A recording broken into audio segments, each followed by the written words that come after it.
Hello and welcome to Anatomy of Us, a show dedicated to bringing real help to real couples. I'm your host, Melanie Studley. What's up, guys? My name is Seth Studley. I'm a licensed marriage and family therapist, and together we are high-performance marriage coaches. We are cutting through the bullcrap and creating a movement of happy, healthy, badass couples all over the world. Let's go!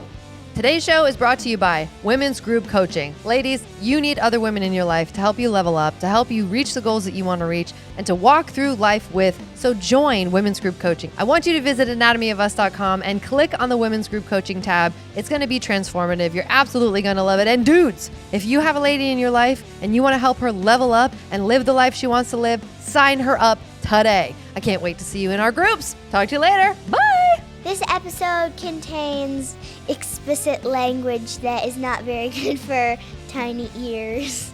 So if you're with your kids, put your headphones on. Take it away, Mom and Dad.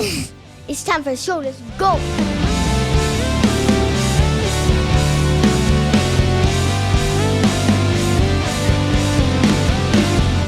Today, ladies and gentlemen, we are talking about admired, trusted, accepted, respected, what men desire from women. Where'd you get those words from? I have been, for the last several weeks, writing down on our mirror in our bathroom. Have you noticed that? I have. I've been writing down words that I hear men say about what they want from their wives and what they desire from a relationship, both from books I read. I read Relationships Uneffed by Gary John Bishop. I have 1 hour left of Act Like a Lady, Think Like a Man from Steve Harvey, which is amazing. It's such a good book. He's funny. He's wise. You ever watch his Instagram clips? Yes, he is. And that's why I was reading his book. And then I also read Men Are From Mars and Women Are From Venus. And I've been working to find words that encompass what I'm trying to say and what I think women need to hear. Okay. And so those are the ones. So you can add to those if you would like, but I'll read them again. It's admired, trusted, accepted, respected.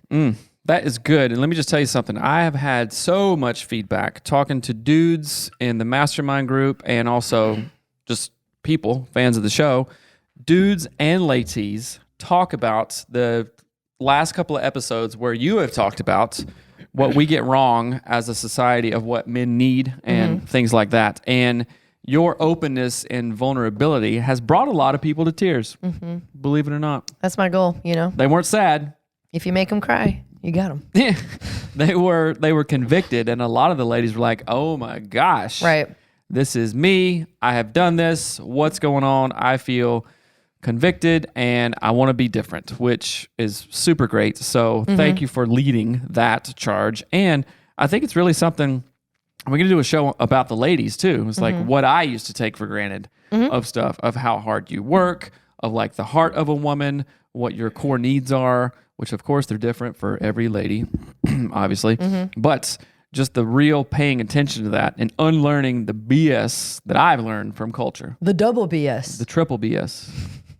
Right? Yeah, and I have lots of thoughts about that because, in the Steve Harvey book, he's like, your man, his main objective is to do all these, take care of you. So if you say the faucet's dripping, he'll go and fix it. And I'm like, I don't know what man you're talking about, Steve, because Seth ain't doing that. Nice try. So we do have a lot to talk about, but that's not this episode. And forgive me for my low scraggle voice. I'm still not completely over all of my illness. But so again, admire. I'm going to add another word here. It didn't kind of rhyme, so I wanted to I'll add it later. But it says admired, trusted, accepted, respected, desired was the other one that I wanted to put in there. So again, I've been trying to take the words that I hear repeated in different spheres, different ways, from different teachers, from different dudes, and turned into something that women can understand in a different way.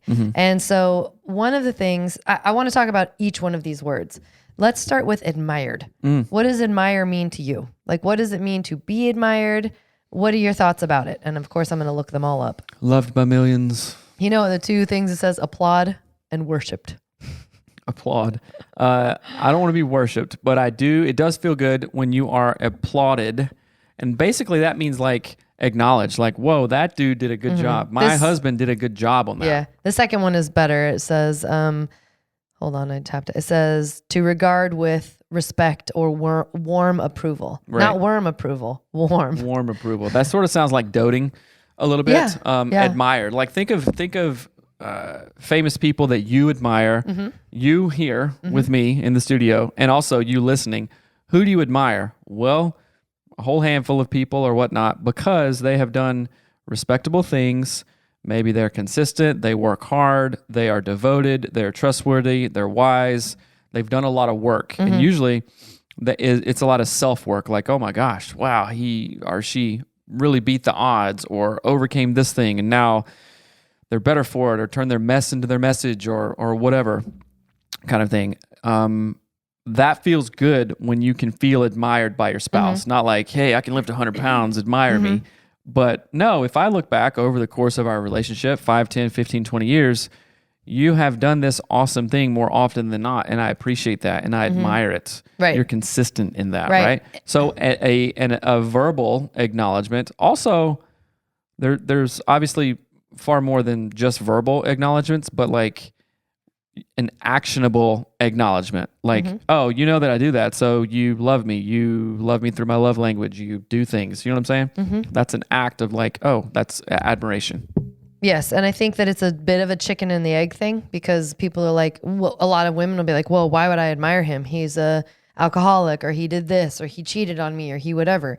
So it's like a chicken and the egg conundrum, I would say, where I think there is a bit of, with a lack of admiration, with a lack of that sort of like attunement, I see what you're doing, I look at you warmly or whatever, that can create some of the shitty behaviors that make you not admirable. Yeah, but let me say this to you. Say it to me.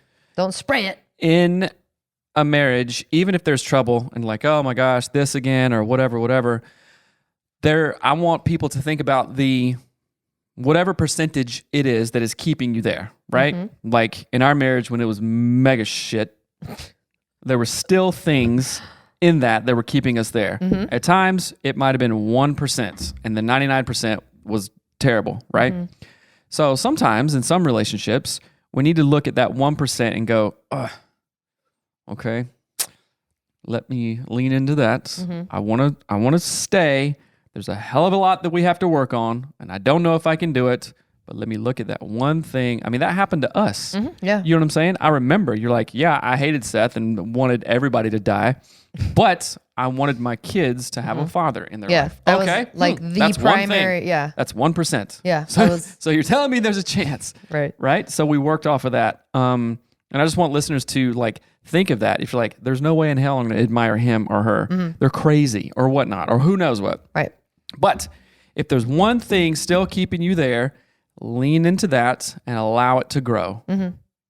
Don't condone the behavior. Don't do any of that, but allow it to grow. Like, okay, we're still here. Let's keep on trucking. I like it.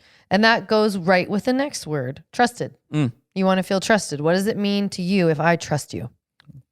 Oh, if you trust me? Well, that feels really good, because then, okay, guys in particular like the feeling of responsibility, right? There was a guy a long time ago, now I hate his guts. He said, men are like trucks.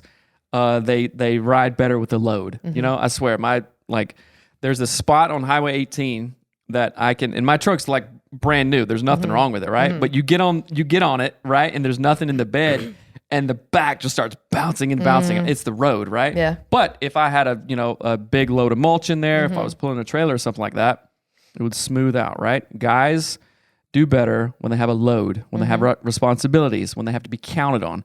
And so if I know that my woman, you, aka you, can count on me to do stuff, that feels good. It's like, oh, I got to step up. And men love that stuff. It's like, hey, I'm counting on you, dude. Right. Counting on you. Like when we meet in July, right? I've been telling the guys, I'm like, hey, we're going to run hills and do hard shit, right?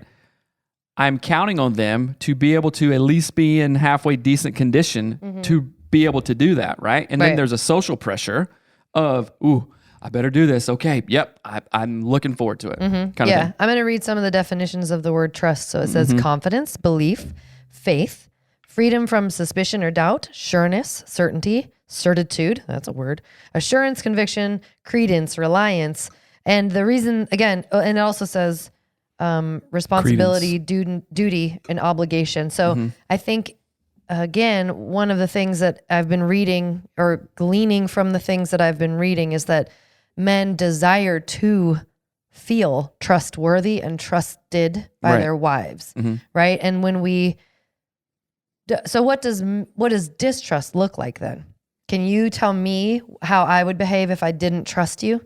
And I've done this a million times, but is there like an example that you can accusatory? I think you would be more like, I was talking about sarcasm or defense always just begets sarcasm and defense, or criticism, stuff like that. If you didn't trust me, then you just always be coming at me sideways, right? And then there's this whole self-fulfilling prophecy. Oh, right. What we focus on expands. If you okay, here's an example. If I think that our kids are just going to, do drugs and like, where are you going? What's going on? What are you doing this? Right. What are they more likely to do? You show them that you don't trust them, so they're not living up to nothing. Right. So, guy or gal listening right here, it's like, okay, what are you looking for? Because most of the time, what we're looking for, we usually find it. Right. Right. What we focus on expands. And if you were treating me that way all the time, two things would happen. I'd be like, well, F it. I'm not doing this, but she thinks I am anyway. So it's like I'm getting in trouble for doing it, but not even being able to do whatever I wanted to. Right. Go do it. Might as well do it. Right. Or I'd be like, you're not fun to hang around.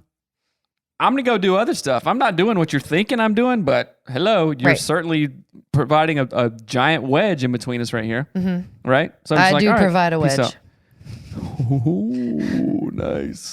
That makes me think of something we see in clients often is that provide a wedge. What is this? I don't know. I just thought it was funny to say. Where they'll be like, well, I mean, I know that they're doing, I believe that they're doing the best or whatever, but the second that their spouse gets out of line, they're like, see, I knew it. I knew it. And so you're like, well, no, you actually didn't trust me then. You were lying when you said you trusted. And it makes me think of when we used to travel a few years back, like I didn't trust you. I would be like second guessing everything that you did. Like just when we would go to South Carolina and stuff. Okay. I would be like, well, you should have got that one, or you should have booked this flight, or why didn't you get that? You had low confidence that I would do the right thing, make the right best choice, thing, like get a nonstop flight here, or do whatever. I just wasn't trusting that you thought things through. So you thought that you could have done a better job, however, you didn't do anything. And that's what I'm saying. I didn't do anything to help. I didn't there was nothing there, but I would come in with this tearing you down for the choices that you made. While having not even tried to help you. And that I think was really damaging. So you see what I'm saying? I didn't show you. And this is what I try to tell our clients now. I'm like, Seth is making choices based on his best thinking, and good desire to be a good dad and a desire to be a good husband. Who am I to be like, that was dumb. Those are bad choices. You're not trustworthy. See, I can't leave you to do it. But women do it all the time. Right. And I have so many thoughts on this, and I'm going to be talking specifically to women for a bit about all of these things because I think that women have, in the relationship space, they are just like, what's the word? There's an image in my mind. It's like we're just requesting all these things from men and saying that men are dumb and just being kind of a-holes about it. So yeah, women, I'm talking to you. So, admire, trusted. You hate women now? Accepted. I don't hate women. I'm one of them. So, accepted. What does it mean to you if I accept you? And I have thoughts about this, and I think this is a good one. Oh, okay. So, this is real good. So, and I can't remember if we talked about it, but this happened a couple weeks ago, and I was super duper stressed about stuff. There was all kinds of family stuff going on. I think there was other kids stuff going on, plans that we have, and I was just up here, out. Right? Just maxed out, which is not a bad thing, dudes or ladies. I was like, okay, I'm carrying a lot, I'm doing a lot, and rather than just white knuckle it and hold it all in, I was like, hey, can we talk? Or you said, hey, what's on your mind? And then I just started talking, got emotional in a good way, and it was in the back of my mind. And women. Listen to this because your man feels like this. I swear to G, he does. My voice cracked. Anyway, hold on. Let me just finish this thing. And I asked you, I was like, hey, is this unattractive? No, you came up What did I say? For about 2.5 days, it was very clear that Seth was like stressed out or had a lot of weight on him. And I didn't know how to address it. I didn't want it to be like, what's the matter? Why are you mad? You know, I didn't want to like be weird about it. And so I was just kind of giving him his space and approaching it differently. And you walked up to me in the kitchen and you said, do you think it's unattractive if I cry? Like, will you think? It wasn't in the kitchen. It was outside. Well, you said. And I think I was.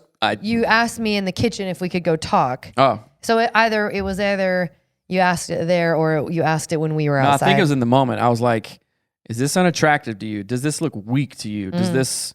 If I cry when I tell you about like the stress that I'm under, and I was like, not at all. Like, no. Right. Because you never cry. And so it would be different if you cried to me every 4 days. I would be like, yes, could you, dry it up, buttercup? But you don't. And so you asked me, hey, does this make me look weak to you? Do you think it's gross or whatever? And I'm like, of course not. And then we had a really great talk. Right. And but to say that for the women out there, like your guy has feelings, your guy has emotions, obviously.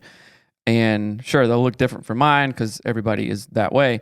But it was really something on my mind. It's like, oh, is this weak? And based on knowing you and the conversations that we've had, that doesn't seem weak to you. That actually seems strong and is to some degree attractive and also builds all the things that you want in a relationship. Right or wrong? Right. True or false? True. That was hard to do.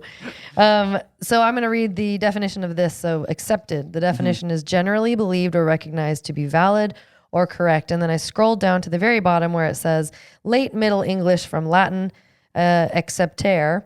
Frequentative, what? Says take something to oneself. So take. I accept you. I take that. I accept it like a gift. Right. You take me for who I am. Right. And so approval, welcome. Right. So wrapping that story back into what I was talking about, like getting emotional and asking you, was like, hey, is this week? It was very important that you accepted me in that. Right. And that is the whole key. It's like, yeah, I accept Seth when he's kicking ass and taking names and doing all this stuff. And also accept him when he shares that, hey, this is pretty heavy. Can I process it with you? Right.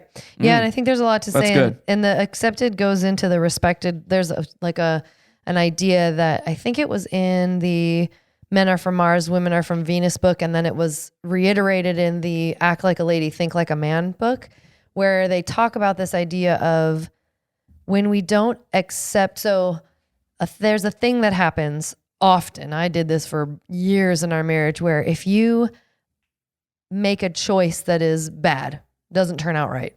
So let's say you do some investment and we lose a bunch of money, whatever it is.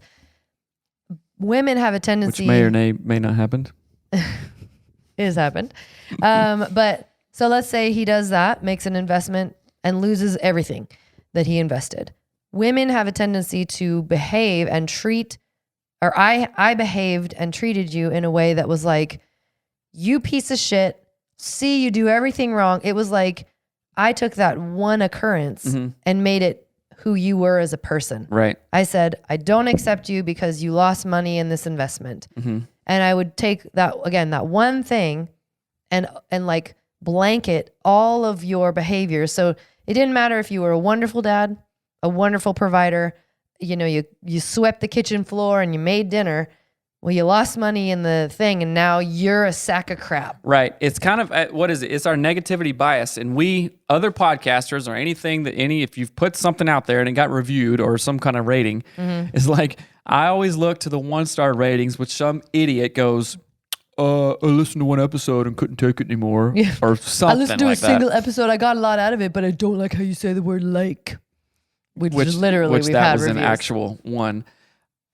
And we have a negativity bias towards that, right? We can have 1,000 5-star reviews and then look at 2 1-star reviews and go, that. And then we get an argument about it. So everybody has that negativity bias. And yeah, so that's normal, right? But do you think that women do that towards men more in relationships? Yeah, I think that we don't. Well, it's not even whether we do it more isn't even the point. I'm wanting to learn that, or help people learn and see and do this in a new way, that if just like I would want to be treated. If I did one thing wrong, I don't want you to come at me and be like, see, you're so stupid and wrong and you do everything wrong. You're not your mistakes. You aren't the sum of your mistakes. Yes, but one of the things that they were talking about was like, even if your husband does something that didn't make sense or caused a problem or whatever, you lost money, to still treat you with this like, I love you, man. Yeah, that thing happened, but I love you and I accept you and I'm here with you and I'm here for you. And like, you're not your mistakes, really, you know? And I think that women have it, I think it's some sort of social, cultural, I don't even know, some sort of thing where we feel like, yeah, just like rip him to shreds. It's fun. It's funny. Everyone's doing it. Your girlfriends are doing it. Your mom is saying that. Go ahead. And it's definitely a culture thing. And I think that men, and the research bears this out, men inherently are higher risk takers and women are more like safety oriented. You know, like when I used to rally cars, right? Hold on. Let me pause that and say this. Men are higher risk takers. Women are safety oriented. You know how women perceive that? Men are stupid and don't think. Right. Women are smart.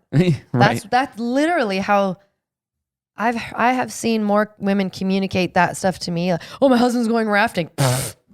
Idiot. He's probably going to die. You know? Like, you're making me think of one. I know.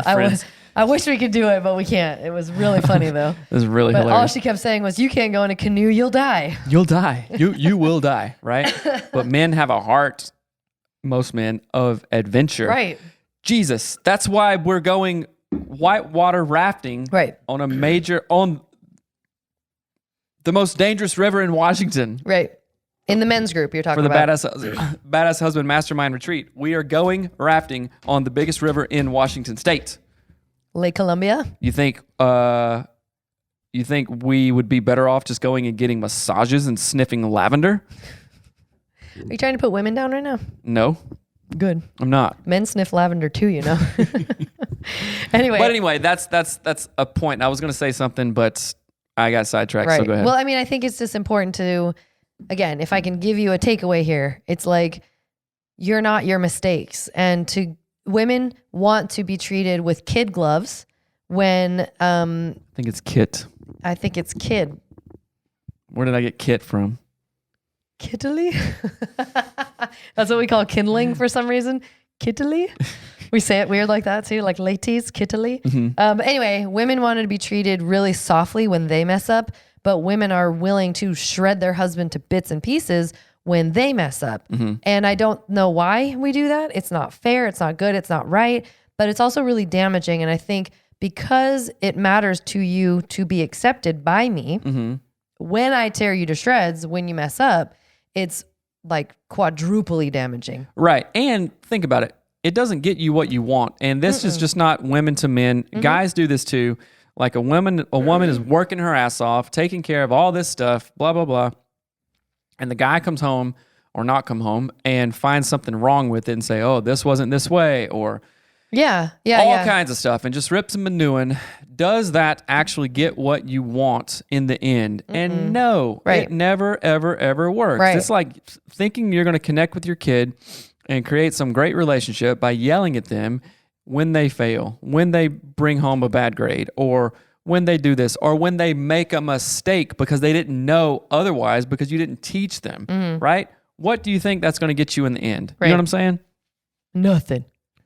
Absolutely nothing. What does it something? Absolutely nothing. No. What's that? War. What is it good for? What is it good for? Seinfeld. Like oh a my lame. gosh, that was hilarious. Okay, so the next one is respected. So we have admired, trusted, accepted, respected. Respected, the definition, a feeling of deep admiration for someone or something elicited by their abilities, qualities, or achievements. So a state of being admired.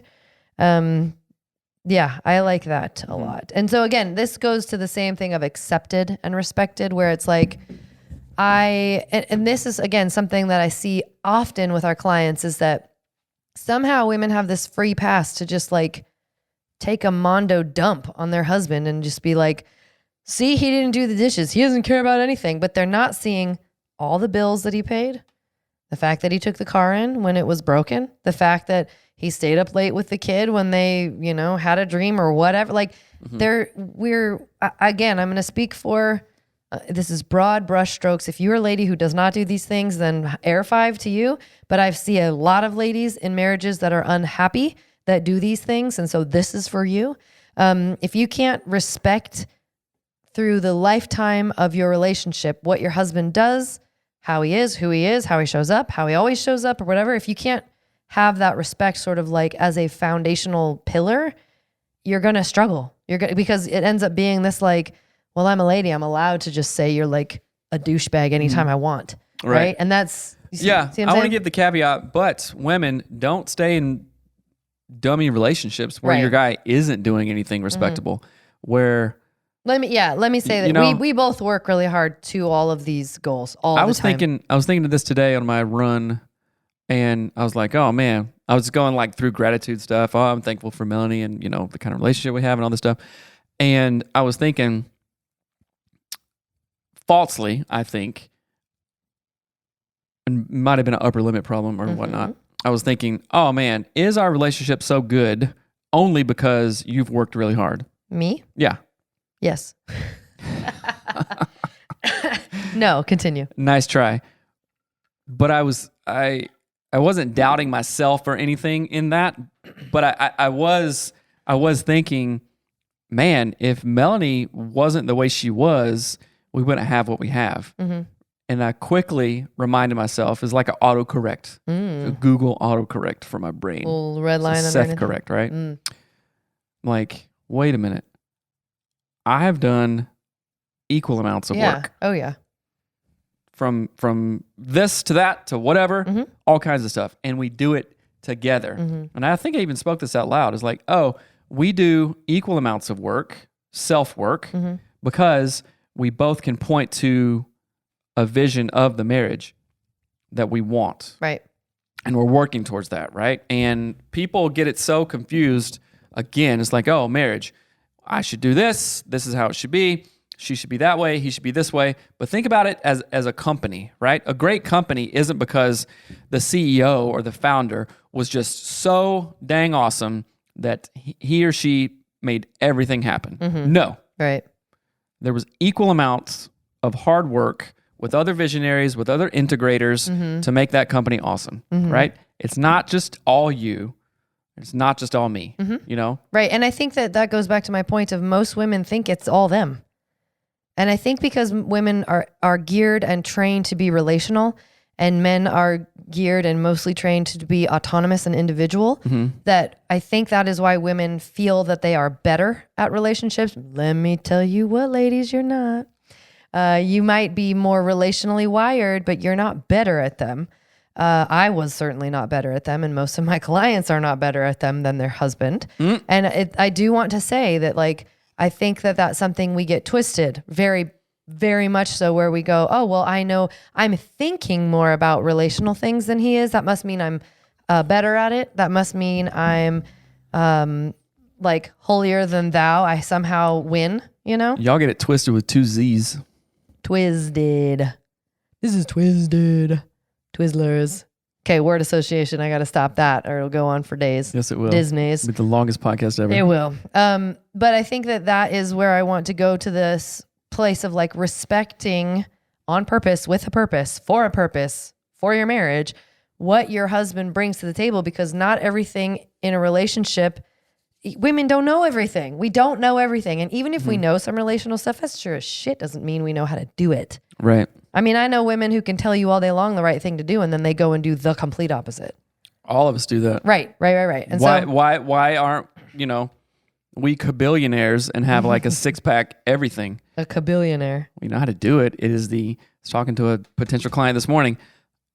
We know how to do all this stuff. Right. It's the application when the shit hits the fan, like, ooh, yes. It was like what your brother said, Sam. He was like, I know I can do it, but I haven't done it. I need to get out of that mindset of like, yeah, I could do that, but I didn't. But I haven't. Yeah. How about this? Everyone in the world, anybody can do everything. Right. It's, do you have a plan? Do you have people around you? Do you have a vision? Do you have affirmation? Do you have those things in place? And are you working on it every day? Yeah. Right? Anybody can do anything. Oh, easy. Okay. Yes. Newsflash. What are you doing? Right. Kind of thing. Yeah. It's all about action. Let me go back to this. Admired, trusted, accepted, respected. I'm going to add that fifth one. The fifth one is desired. Again, I could have put it in here, but it was like one too many words. But I do want to talk about this idea because I think that desire falls in line with admiration.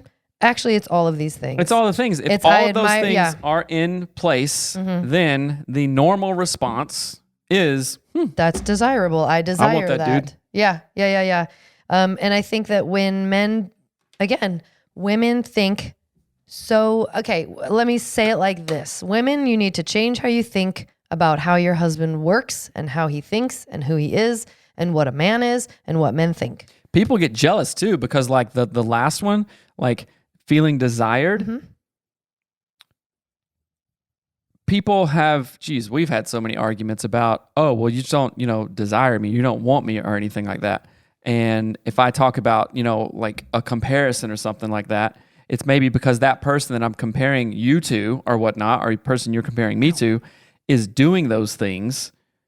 Does that make sense? It kind of like all came together in my mind for a minute. Now I'm kind of lost it. But hey, I want to feel desired by you. And we get an argument about that. And you're like, Seth, you don't do this, this, and this, and this. Get it together and I will and I can kind of thing, Or women say, I just don't, you don't want me. You don't think I'm pretty or whatnot. I'm like, yeah, I actually do, but you hound me on all this other stuff for so long and don't actually see what I'm doing. Why? Then I can look at wife X over here and go, see how she treats him? Right. That's see how she's amazing. Happy and she's fun and she's That's whatever. awesome. Yeah. And again, that goes back to that chicken and the egg thing where it's like, this is a cycle. This is a cycle that is either a unhealthy cycle or you can change it and make it healthy. COVID. But it's challenging because it's triggering, right?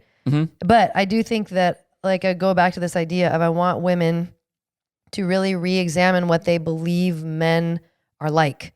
Do men want to be desired? Yes or no? Yes. If you asked me that a year ago, I probably would have been like, no, men don't care about that. What's wrong with you? I have COVID. That's what's wrong. I'm not talking about that. Why? What? Because it's not manly. Desired? Hey, another human, do you like it when other people think you're cool? Yeah. Why would you think that just because I'm a guy that I wouldn't want that? I don't know. That's why I'm presenting this. That's why I'm saying it's important to know these mad things at you now. because you can be mad. My dad never put off a vibe of desire me. You know what I mean? But let me say this. He's the CEO of a big company. He's got a lot of money. He has a lot of desirable attributes. I have seen him. Remember we were talking about a while back, like my friend at the skateboard park, he would look straight to his girlfriend if he did something cool. I have seen your dad look at your mom like that more than I can count. Yeah. And that's what's interesting is that women read that as, oh, God, what? You want a pat on the back? Gross. That's what they do. Gross. They go, I'm not your mom. Gross. And I've seen it a million times where a husband is trying to impress his wife and that's the last thing she wants to see. And I think this gets exacerbated after kids for some reason. But I think that... Well, for some reason, because that's your life. You're pulled on and tugged on and everything else. But I think that it's much harder after kids are around. I think especially if you have a boy, sons. I think it magnifies something that at first seems very unattractive. But again, that's why my whole journey started is watching our sons who are teenagers and then watching all the men in their, or the boys in their Taekwondo group. They just want to make Master Nini so proud. And I just watched it and was like, wait, there's something to this. There's something like wired in those little kids, those little boys who are acting the exact same way as a 21-year-old man. It doesn't change. It still feels nice. And like, I would like to look into the like evolutionary piece of that. It's like, that's interesting to me as like a social kind of psychologist field. But how about this? Let me just break it down. Men or women, where did we get it wrong of like, hey, who do you like to be around more? Somebody fun or somebody not fun? Right. Somebody positive and encouraging or somebody not positive and not encouraging? Right. Who the hell doesn't know that? Right. Lots of people. You understand what I'm saying? Yeah. Like I was talking. So we just got back from Folly Beach, Sokolana, right? We're like most Folly repping right now. I have a Folly Beach shirt on. You have a Burt's Market Folly Beach and Taco Boy. And a Taco Boy hat. I love it. We're beach vibes all day long here. Folly Beach blinged out, right? And tons of conversations with my mom and grandma and families and stuff like that, which is really awesome. And it's just, I mean, geez, come on, people. Who is like a coworker or anything like that? Like, if you're not fun to be around, right? And then you get mad and you think, oh, why don't people want to be around me? You don't love me. Because you act in a way that is not fun. Right. You're not encouraging. And I'm not saying you have to be a party clown every room you walk in or anything like that. But it's like, what kind of vibe, what kind of energy do you bring to this? Right. What kind of energy do I bring mostly? Mostly. Fun, Zippy, positive, zappy, encouraging, ladies, everything. And I really noticed this and I was like, I really want to affect this. Hashtag real talk. Oh, okay. Right? Yeah. Your family is great. They are. But if I have to go to another birthday party, I know. They're all the same. Or a celebration of nothing, I will die. You won't die. You'll be fine. So again, I don't know what to do. I don't either. But I'm not saying that as a complaining way. Let's use I'm a different saying word. The energy, the vibe, the thing about it, right? And I don't know how else to say this. I love your family. They're great. They have helped us so much, and I value them and appreciate every single thing they bring to the relationship, to us, to our kids, to everything, right?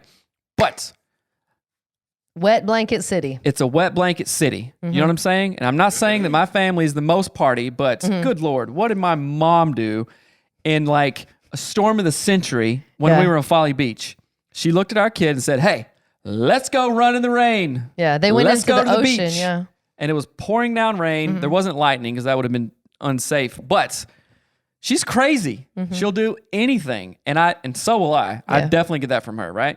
But also, there's other stuff. We all have family stuff. You know what I'm saying? I was thinking about, okay, what kind of energy am I going to bring every single day to this vibe? Because think about it this way.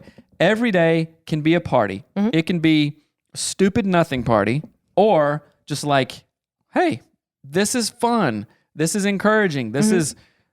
I would rather do that than not that. You know what I'm saying? Yeah. Well, and I want to comment on that. Like being in Charleston this year at Folly Beach, like this is a very standout moment for me. And I don't know why it was so profound. When Sam left to go home. Right. So we were all on the back porch and it was like raining, I think. And Sam and Corey were getting ready to go home. Right.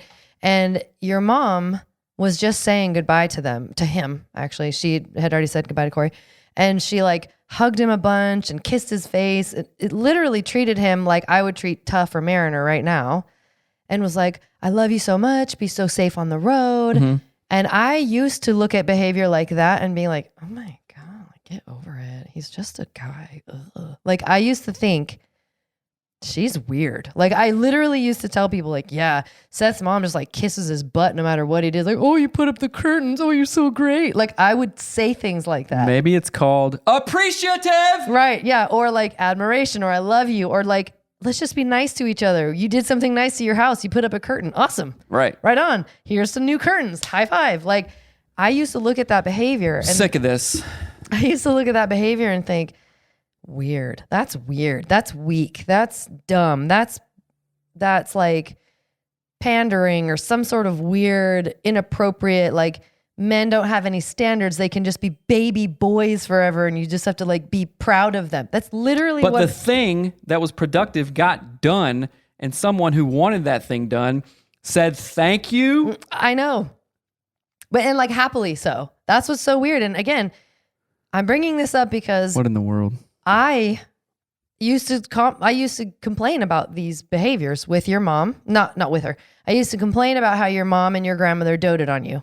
And I used to look at it and with really skewed, like, that's gross. These are men. They're not boys. Like, don't treat them like boys. So that clearly indicated that somewhere I believed men didn't need to be doted on. Men didn't have those feelings or shouldn't have had them. Never once in all my doting upon from my grandma or grannyma or my mom did I feel like a weak little boy. Yeah. Ever. Right. You know, so it wasn't like a enabling. Tell us what you felt like then. I felt... When Grannyma would grab your neck with her tiny little Grannyma hands and kiss your face. Who the hell else is going to do that? Not a grandma? That's what grandmas are for. You know what I'm saying? You understand what I'm saying? So that was, I never once felt like, oh, I'm a baby, I can't do anything or anything. So let's go through the line. So you've got Grannyma and Nana who do that. They, kiss your eardrum as loud as they possibly can. Like a grandma does, right? They smell all the things, right? They smell good like floral, whatever's. Old florals, old flowers. And then you have your mom. Right. Who wants you to succeed. She's like, yes, go to the college or get the girl or get the degree or get that job or get that car, right? Move away, start a rock band. No, you know what I'm saying. Yeah. Right? She's like your cheerleader. Yes. Like I remember that when Matt said his mom died and he said, I lost my cheerleader. Yeah. I lost my biggest cheerleader, my biggest, whatever he said, like fan or whatever. Yeah, so then sad. what's the wife? We're clearly not hitting the mark. So if you have grandmas and nanas do this, moms do this, wives do what? What should they do? A similar thing that feels good to them in that way, right? I know a lot of dudes who think they deserve the world if you freaking like apply for a job. I'm like, that's sick. That's gross. You don't deserve shit, right? But also, a lot of women maybe had dads that did that. So they felt they had to do that. And then they're practicing like enabling behavior. Like, no, dude gets to like have his balls drop and go put pants on and go get a job. You know what I'm saying? And that makes me sick. But sometimes women, because it was modeled for them in that way, do that. And I do not advocate for that whatsoever. Nor do I advocate for the dudes like, thinking they've done one thing or getting, treated like a king behavior or something like that. What it does for me is like the same pastor who I hate his guts also said, no, I don't think he said this. I think I said this. I don't hate his guts, by the way. I said this. It's like, or it's been said, it's like, I can literally just be like a dog. Like at the beach, we saw thousands of dogs playing fetch 100 zillion hours and they never would stop, right? Oh, yeah. Throw it, bring the ball back. Good boy, pet it again, zing, right? Guys will do that if done appropriately. And is the owner of that dog enabling the dog? Right. No, seriously. No. It's if they're playing with the dog. I'm not saying like play, right? But it's like doing what is most enjoyable. I love playing fetch with the dog. It's hilarious. It's fun. He runs and slides and all that stuff.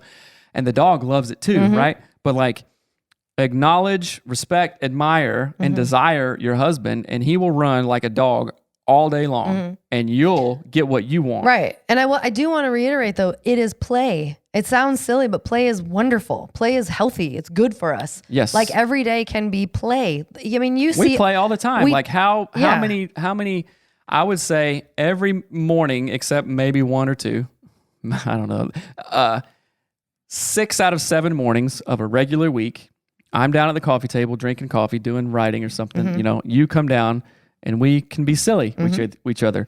And it's not sometimes we do binocular eyes. Right. Or like sneak around the thing or like hide from each other. There you are. And it's not a coping mechanism for like, oh, I don't know how to be normal. Right. It's like, oh, my best friend is up. Let's have some fun. Even Aubrey Marcus of Own the Day book, he talked about he wrestles with his girlfriend or maybe wife now, but they would just like start the day with play, like move around kind of thing, like smile and hug and kiss and stuff like that. It's like, wow, we gotten a lot of mileage out of that. Yeah. And I think it kind of wraps all back around. I know you're looking at your 1 watch. minute. It wraps all back around to like the energy that you bring. Again, I'm talking to wives here because I think we have this misconception that we should be serious, that we should be somehow trying to make our husbands do something, or socially we're right because we think about more family oriented stuff. Like that's a bunch of crap, and stop believing it. Like what would you How could your marriage change today in one day if you came with a playful attitude about serious stuff? I mean, we do this all the time. Like we have a light attitude and energy around things that are serious. I think it's parenting. allowed us to, my greatest gifts, the masculine, right? And feminine, we all have both, right?